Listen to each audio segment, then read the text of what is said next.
talk to you a little bit about why the ball is going to do what it's going to do. We have a pitching wedge here, which is about 47 to 48 degrees. And then we have our 60 degree for chipping.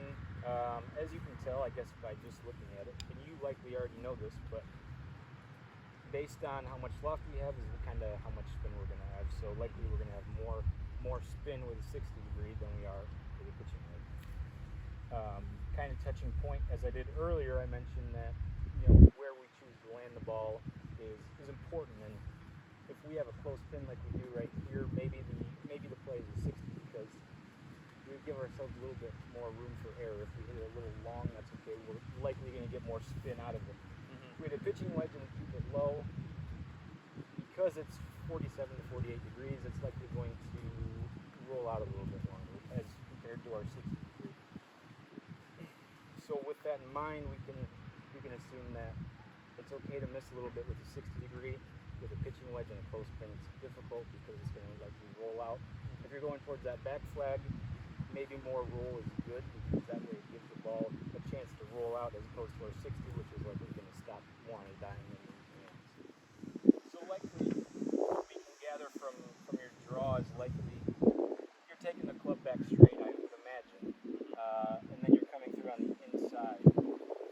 That's just a natural ball flight loss, so because of that, we're going to likely see that ball shape because of that, because we're taking it back and then a little bit on the inside, pulling it through, and that's likely where you see that little draw. So if I could have you hit one for me real quick. And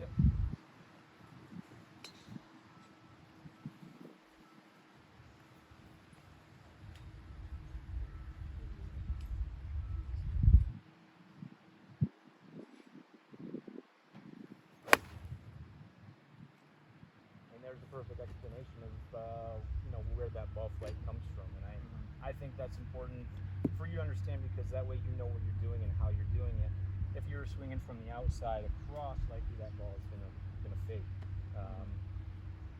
Straight back, straight through, the ball goes straight. It's very hard to master the straight back, straight through because it's non-existent pretty much. But understanding what our ball does is important because we can bank on that. We can move our feet around to create the next shot. And if we got a tree in our way, well, how can we maybe bend it around, especially with an advanced player? Yeah. Maybe you are behind the tree every once in a while, and saving a stroke here or there can make a difference. And so I think knowing that my ball is going to do this because I do this or because I do this is very important. Diving a little bit back into last week, we can understand what the ball does based off of what we do with our swing. So if you struggle with that high block, likely you're bringing the club inside and leaving it out there a little bit. Club face is probably a little open at impact. And that's where we get that. We block it out. For me, the left, but for you, to the right. So we can understand that, and maybe making our grip a little stronger. That way, our club face is a little bit more square at impact. So if you want to hit one, maybe with just rolling that top hand over just a smidge.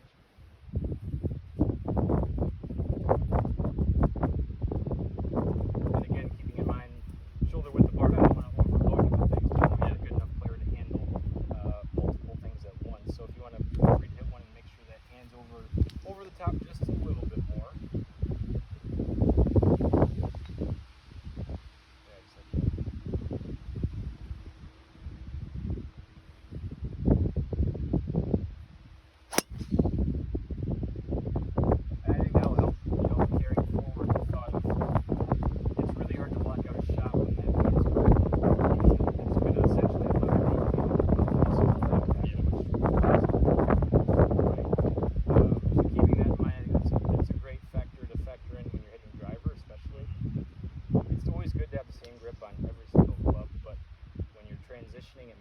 So especially the driver, it's always important to make sure that maybe for you even for 10 minutes a day, just work on feeling that hand over the top a little bit, eliminating that block out to the left, because I think that'll definitely work.